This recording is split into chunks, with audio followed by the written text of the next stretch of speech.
Good morning, students. Welcome to a session on staffing. Today we will try to understand the process of staffing. In yesterday's class, we understood that the labor welfare officer that was appointed, after the industrial revolution era, did not contribute significantly towards either to the benefit of the owner or to the worker. So there was no big great contribution from his side. Later on, we understood how today we accepted the fact that staffing is one of the most critical functions of management. See, one more time I recap.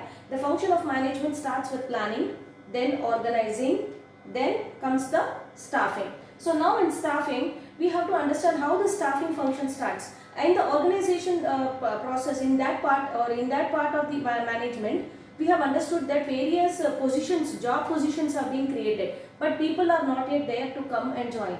In organizing part, we understood that we are making things ready for people to come and join. So when things are ready in organizing, you have to start recruiting the people, or you have to have staff inside the organization.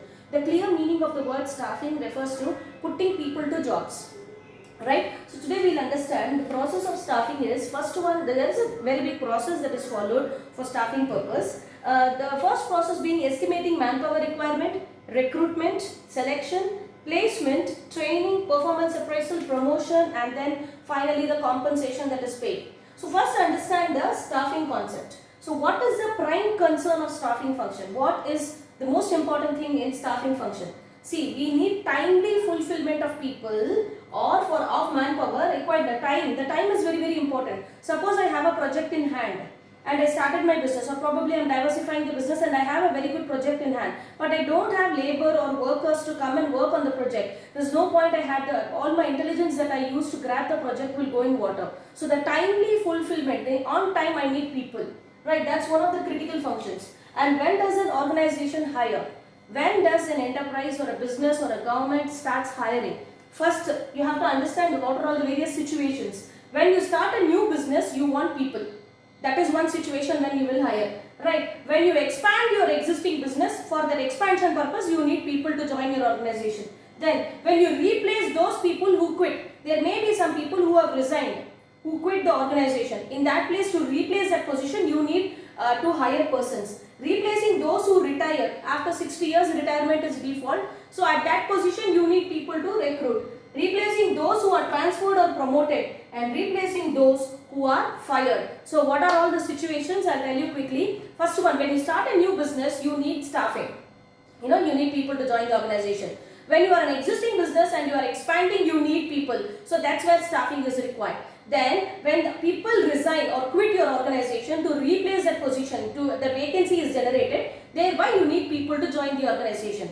After that, you need people, replacing those people who are transferred or promoted, replacing those who have quit, replacing those whom you have fired. Maybe there is a situation where you made an employee, terminated a person. Right? In all these situations, you need staffing. But what's the major issue in staffing? Observe the diagram, students.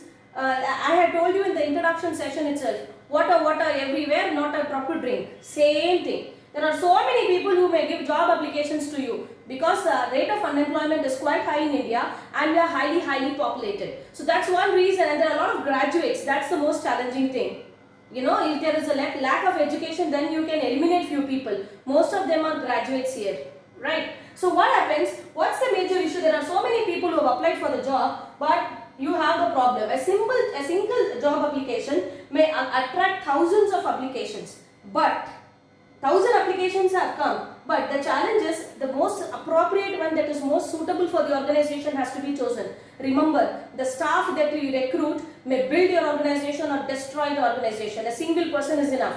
One rotten apple is enough to destroy the entire basket of apples. So you should make sure that you don't recruit such a person who is having any kind of issues. So for this, the challenge is selecting the most appropriate one. Pay attention to the example. See, freshly appointed persons need orientation and training. People who have joined freshly, they need orientation, they need training. You cannot simply, because you are an income graduate, because you are an engineer, come on, go work on the machine. You need to train them, right? While training in the job, while in the job, after you are joined the organization, while you are in the organization, देखो दिमाग की बत्ती कैसी जली है. You are able to see the picture.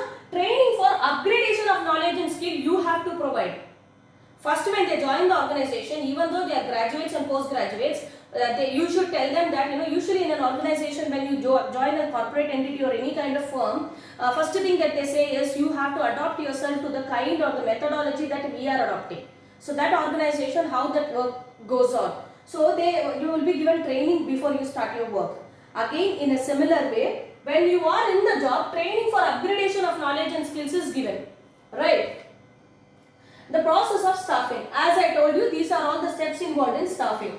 Then, see, estimation of manpower. How much manpower is required? Estimating see this, you are able to see the topmost position, that is the president, is a Takla. So that much of work he has done, that much of brainstorming he has done, he has become a Takla now. Right? So now the subordinate positions. Now the staff, the different departments. You in the organization part of management have decided whether you will have a divisional structure or a functional structure depending upon the volume of your business or your nature of your business. Now you have to fill these positions. You are able to see that these are top management is there, but the other positions have to be filled up. So filling those positions. Now for filling the position, you have to clearly understand the manpower requirement. How many people are needed for your organization? You shouldn't be in a position that you are overstaffed and or you are understaffed. There should be a balance. Balance is very, very important, student. Overstaffing, as the example clearly says. Imagine the situation of a traffic police. Very simple job. See, all the 5 have been appointed for traffic in the same junction. So one fellow gives instruction to come, another fellow gives instruction to stop. So the people who are on road are getting confused. There is a 100% chance that because of these people only there is an accident. Overstaffing is that dangerous. You should know when there is a requirement or position of only one candidate, recruit only one. Do not try to recruit 5 or 6 people and keep them at bus, because idle mind devil's workshop, they will ruin your organization. How much ever is the requirement, just fill the exact requirement. This is another major issue that India also faces in many situations. If you see in corporate MNCs, particularly in high-tech city, they clearly say that you are on bench. What do you understand on bench? You recruited a person, you gave him a job, you asked him to join on a particular date. When he comes to the office, you neither train him, sometimes after training, you don't put him on the floor, you don't give him the job to be performed. You ask him to sit and wait until the project comes. So that is, you are unnecessarily paying them. Why so much of money you are wasting? Only one person is required here, na? Why are you paying salary for 5 traffic men? Okay, you are paying the salary. What the 5 of them are doing? Because they are getting paid, they want to do the task. And they will ruin. Too many chefs will spoil the food. That is a situation that will happen. Now see here, I have just made a cartoon of this. I think I spotted our problem. What is the problem? Too many consultants are there, but customers are not there. Right? Understaffed is a situation that you can see that major meeting is going to happen and there are no people at all. So all the work has to be done by these 2 people. So the work of human resource, the work of personal department, the work of stock department, accounts department, finance department, every work has to be done by these 2 people only. It is overburdening them. It is too much of stress for them. Right? So now here I have given you a cartoon or an example of this is the right situation, students. Even in India we are having in many hospitals. I don't mind telling this because I know people in the government department or in the hospitals. See, this fellow is saying that, yes, I also felt this guy is a doctor. He comes and asks him, I suppose I'll be sweeping up. Does he need to sweep a doctor? But in most government hospitals or most kind of hospitals where, today in Hyderabad there are many, I don't want to mention their names, where doctors are asked to sweep and mop the floor also because the people are not, in fear of corona, they are not coming at all, but doctors are simply doing it. Yes, you also get a fair share of your brain surgery. That means this guy is a neurosurgeon. This neurosurgeon is going to sweep, mop and then go for the surgery because the cleaning staff is not there in the car. So that is understaffing. That's an example of understaffing. That is also dangerous. I will not be able to give my best. Overburden. Right? So understaffed, overworked and understaffed. If there is understaffing, employees, this Aryan, I think he has given the example of this episode only, Office, the English series of the program Office. So yeah, we are going to be short-staffed today because there are 5 people in the team and 4 of them are absent. So it would be, so if you could go ahead and do the work of 3, that would be great. So one person has to do 3 people's job. Don't you think it is painful for him? So you should not be understaffed, right? You should always strive to a balanced model. That is more important. Beyond this, you also need to understand that there are certain factors, students, like there are certain factors. Today when we start recruiting, or when we talk about the estimation of manpower, when I decide that overstaffing and understaffing, in the recruitment process also, you need to pay attention to certain categorical legal laws that are framed in the country. So let's understand the legal framework in the country. Right. Searching for prospective employees. What is recruitment? In recruitment, you are searching for people to apply for jobs. You are giving them the information. People will not get a dream or nightmare that oh, in that office there is a vacancy. You have to create awareness there is a vacancy, or you have to let know people that there is a critical job availability. There is a vacancy available. So how do you do it? I beautifully write. In your English subject, you must be trained to write a job description, recruitment, vacancies. So information of job description and what kind of candidate is required should be developed in situations vacant. You must have seen in the newspaper, situation vacancies is a page where big advertisements are given regard to the vacancies available in various organizations. Now this advertisement, depending upon the situation, is sometimes displayed in the factory. Outside the gate of the factory or the office, there is a poster that is kept on the factory office gate, published in print media. If you understand that even in our school, when we are in search of drivers and all, what we do is we put in Telugu as well as in English, we put it a poster outside the school campus also we put. Asking for people to apply for the driver's position or IMS position whenever there is a vacancy, because word spreads very fast. And we critically are looking into people who are localates, very close to Kompally. So here, information of job description, the candidate profile, you must have seen the advertisement. Required, administrative staff, experience 2 to 3 years, should have graduation in BCom, MCom, something.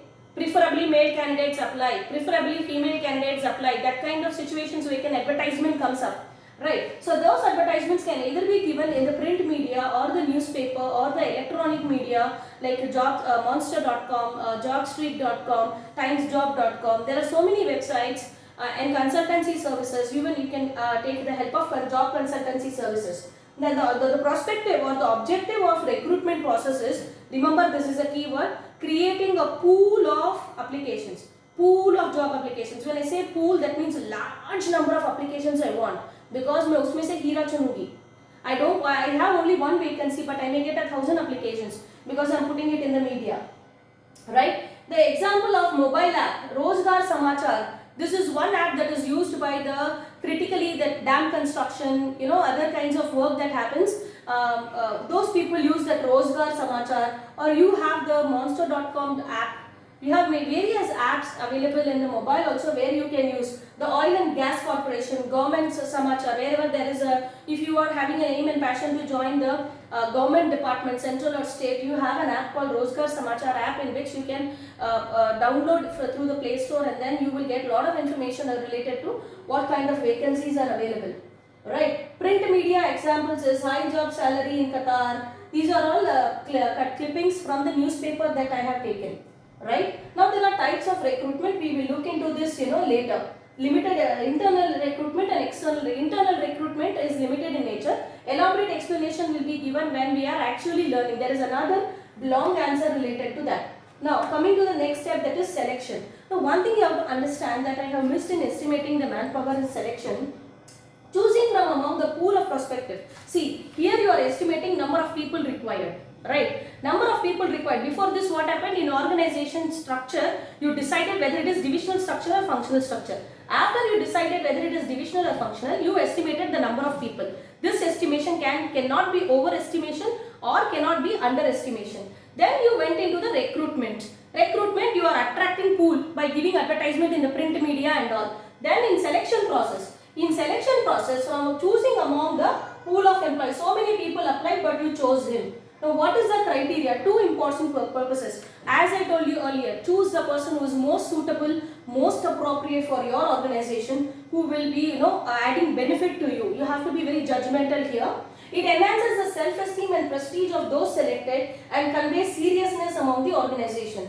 The selection process involves a lot of steps like test, interviews, a total of 11 steps minimum is required. Then after which you give an employment contract. An employment contract is given to the candidate, and the candidate goes through the those who are successfully able to negotiate the test, the interview, those who are getting selected in the test process, the written test rakte, oral interview rakte, group discussions will be there. I will explain to you when I am explaining elaborately the selection process. Those who have cleared all the tests successfully, those who are able to go to the final round, they will be able to get something called as employment contract. The employment contract is nothing but a written document. If we were in the physical school, I would have shown my employment contract with Sadhu Aswani, with other organizations that I have worked. So employment copy is a written document. It contains the offer of employment, the terms and conditions.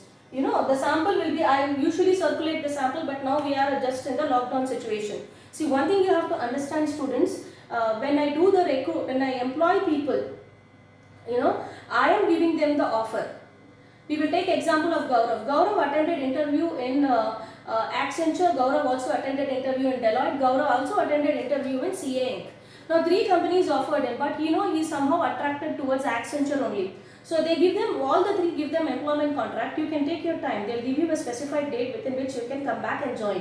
So at that time he decides that he is going to join Accenture. So he is clearly going to reject the other 2. So he tells that he is not interested in joining the other 2 organizations and he is better off with Accenture. He need not give information about Accenture, but he clearly rejects. So one thing you have to understand, they are making the offer and the person who has applied the job has got full right. Even though he went through all the levels and he got selected, even though at that stage he can reject the job offer. He can say, I don't want to join your organization. Right? Now, in this process, I forgot to tell one important thing. When you estimate the manpower only, at that time, at that situation only, you have to make one thing very, very eminent students. What the thing is, you have to recruit people with disabilities also. You have to make sure that you have people who are disabled in your organization. And a certain percentage, today though we are running with 33%, certain percentage of female employees are also you are encouraging. So, first of all, you are getting lakhs and lakhs of applications. In that you have to make sure that you have a special provision laid down for those people who are disabled, maybe physically challenged, like maybe they are paralyzed or their limbs are not working, maybe they are affected with polio, they may be blind, so many different kinds of physically disabled people. You should have a provision to recruit them and encourage them in life, and it is a legal law in our country that you recruit such category of people also. Now coming to the question, if you look at the call center employees, those who are working, those people, a certain percentage of them are actually blind.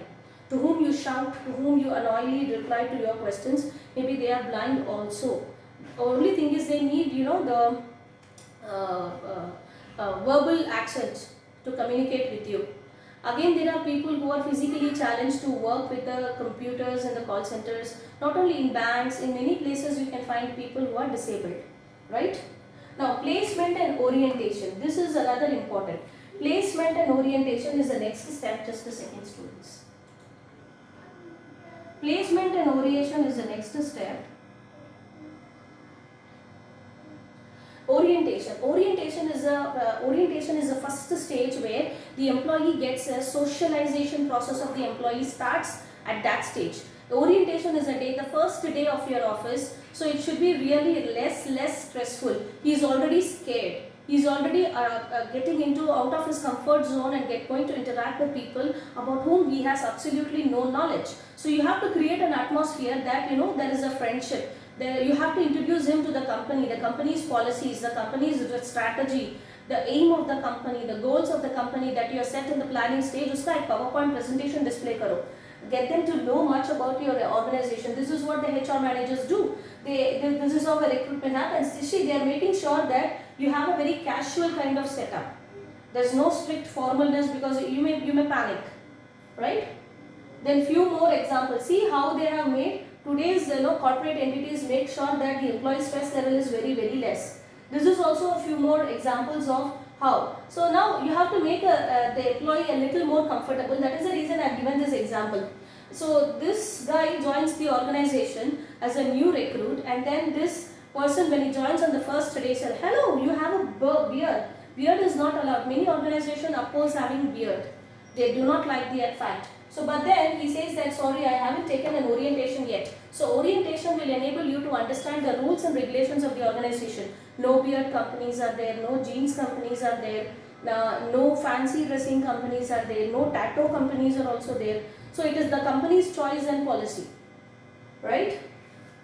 Few points to note about orientation is it is a beginning of socializing. You have to make sure that the employee doesn't panic or runs away from your organization, and you also have to make sure that you are giving clear-cut idea about the company's policy, rules, procedures, regulations, everything related to the company. And you also have to introduce the person to his subordinates, his teammates, at the place where he has to sit. Usko le jaake batao ki this is your cabin, this is where these are all your friends in the team. You have to introduce him to others, make sure that he is juggling and mingling with everyone, right?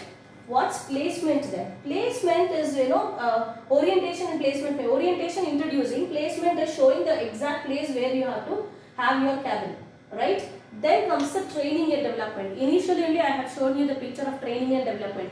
Most people when they join an organization, they are critically not looking into a job. They are looking into a career prospects. How am I going to grow here? What kind of income am I going to generate for myself and my family? So most people are not that short narrow goals, do not have that short or a narrow goal where they are only हम्मा मेरे को job मिल गया, वो नहीं रहता है. Most people when they join organization, they are very futuristic. They think not of the job, they think about the career. So what kind of development will happen, right? Every month, here one thing is when you are talking about the training and development, make sure that there is no partiality. She is a female employee. Let us not, give her large scope. He is from that caste. He is a black. He is a white. This kind of discrimination will definitely not work in a training. It's not going to do any good for your organization. So you have to make sure that everyone must have an opportunity to raise. Those whoever has got the talent, the ability must raise. And the organization should have an in-house training center, or you can also, for the training purposes, most organizations have the training centers within their organization, or a few of them they have it, they outsource it. Training part is given somewhere else, not in the building where the actual work does. Deloitte does not have it in the same building. Deloitte has it in Gachibowli branch E. E platform, the E branch of Deloitte is where trainers and new employees join. When they actually are going to work, they work in A, B, C, D. E is exclusively the training center. Right. What are the benefits? First thing, whenever an employee gets training, it means that you are recognizing him that he is worth it. He gets motivation, a lot of motivation. Second thing, he strengthens his competency, his knowledge increases, his ability increases. He is having some kind of internal satisfaction. Right? He can perform better, more contribution. If he is performing better, then it will be more contribution to the organization. As simple as it is. If you are picking up a person for training, that simply means that he is worth it. His self-confidence, his morale gets boosted up. He performs very fine. So with that better performance, he is indirectly contributing towards organization. Right? Performance appraisal, you have to define the expectation. This is a simple diagram which is not there in your book, but I thought it is worth it, you will understand. You have to define what are all expected of the employee. If you simply ask him to do, he may not understand what to do. So tell him what is expected out of him, right? And then measure and evaluate. Provide the feedback and then record the performance. This has to be done continuously in performance appraisal. In performance appraisal, one more point you have to understand that if I join the organization at this stage, by the time it is 5 years or 6 years, I should be like this, monetarily and even intellectually. So I should gain knowledge out of my process. After employees have undergone the training, they have been on the job for some time, they need to evaluate their performance. If performance evaluation can be done by comparing the standards that are kept, and then it could also be formal and informal means of appraising. For what is performance appraisal? It means that evaluating the employee's performance in the current job as well as in the past performance. First I joined we will talk about Gaurav only. Gaurav entered the Accenture company. He chose Accenture. He joined as a research associate in Accenture. He is doing critical financial research. So within a span of 1 year, his performance was very good. So he was selected for training, and then in the training he was given the team leads training. Next level position ka training chahiye usko. So they gave him the training. They will analyze Gaurav's performance not only in the team lead position, but also his performance as an associate. As associate, how did he perform? As a team lead, how he is performing? whether the attitude has gone up or whether he has improved his knowledge or whether he is capable of handling the people. Gaurav may be fantastic in his job, but human resource management and managing the team is another challenge. Steve Jobs himself was a big disaster in managing people, but he was very good at his work. He didn't know how to treat people. So how was Gaurav treating people? Everything will be assessed. At his past performance as well as his current performance will be assessed. Now the employee is expected to know when Gaurav is being assessed, Gaurav should know what are the criteria of assessment. Gaurav has got every right to go and question the HR department. Hello, why in my performance appraisal you have given me only 2 stars? I have done so very fine. I have been a top performer for the last few quarters. I have also been provided training. If I was not good or worth it, why at all will you select me for training? He has every right to question. So you clearly explain to Gaurav what are all the standards that are expected and how he has to frequently take feedback from the superior. So it becomes very important that in this stage you define the job, you apply a performance appraisal is done and feedback is regularly given. After that comes the question of promotion and career. So training may acha performance, they are not only Gaurav, there will be many who may be selected for training. And after that slowly the career graph grows up. Promotion is expected. So the promotion and career planning, to address the career related issues, as I told you in this stage only, placement or selection stage only, most people who join a company or a firm, they are not interested in joining a job. They are interested in building their future. Their career becomes very important. So your organization should be having enough scope for people to grow up in the career, right? Few points to notice. The managers need to design the activities in such a way that it serves the employees long-term interest. So it is not the short-term interest. ये बार के लिए target achieve हुआ, I am giving you incentive. It doesn't work here. He says that I need to have a scale. Tell me my scale. Usually employees when they join the organization long ago they used to ask about the package and the package would tell him that he will get paid 50,000 a month or 60,000 a month. But today they are asking, tell me the scale. What's the scale? The scale becomes very important. Now this is a classic example. We started as a financial officer, planning officer, he became the unit manager, slowly became the executive regional director. I am seeing, when I joined the organization at this stage, Gaurav is seeing at this level, but after 5 years he wants to be there. He has a plan for his own future, right? Promotion is, promotion is nothing but it's an integral part of the employee. Integral part of the organization, which usually means more pay, more responsibility, more job satisfaction. 3 things are important in promotion. 1, the pay should definitely increase. 2, he should be getting a lot of job satisfaction, the person who is promoted, and there should be more responsibility. I am not talking about authority, I am talking about responsibility. See again, when you grow up in career, you should actually, be down to earth. Alright? So more pay, more responsibility, more job satisfaction.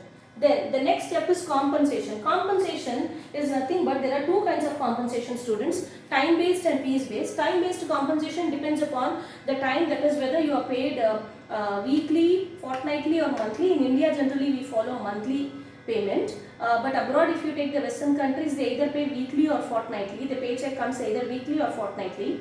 Again, when you talk about the piece-based system is number of products produced, which we have already seen in the F.W. Taylor explanation, that how he has defined or significantly explained about piece-based system. The more you produce, the more quality you give, more amount of incentive will be given to you beyond your basic pay.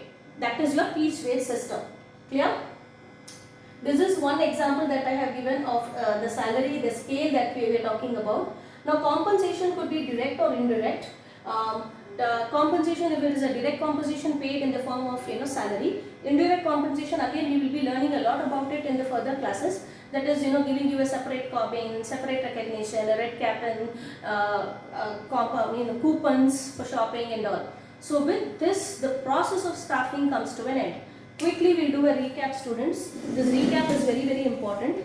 Understand process of staffing. First you are estimating the manpower. Before this, organizing divisional structure or functional structure. After that you decided the number of people. Here estimate, do not overestimate, do not underestimate. That is important in estimating. Then comes the recruitment. What is recruitment? Attracting pool of applications. Then after you attract the pool of application, written test, aptitude test, IQ test, personality test, so many different kinds of tests they will keep, and select the best person who is more appropriate and suitable for the organization. Once you are selected, you give him employment contract. I told you, employment contract can either be accepted by the applicant or rejected by the applicant.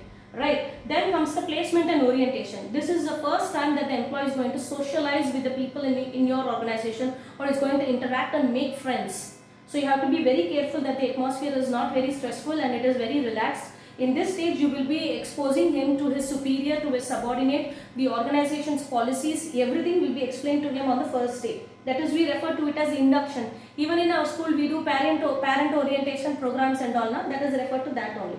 Then comes the question of training and development. Train the employee, because most employees are not looking for the job, they are looking for a career, right? And then how they are going to develop. Performance appraisal is based on a predetermined standards, comparing the employee's current as well as the previous performance, right? Then promotion and career planning. As I told you, promotion and career planning involves three things. One is more job, more pay, more responsibility, more job satisfaction. These three things should be there for promotion and career planning. Then compensation, it can be time based or piece based. Time based is paid either a monthly, weekly, fortnightly, but piece based is based on the number of units that you produced. Clear?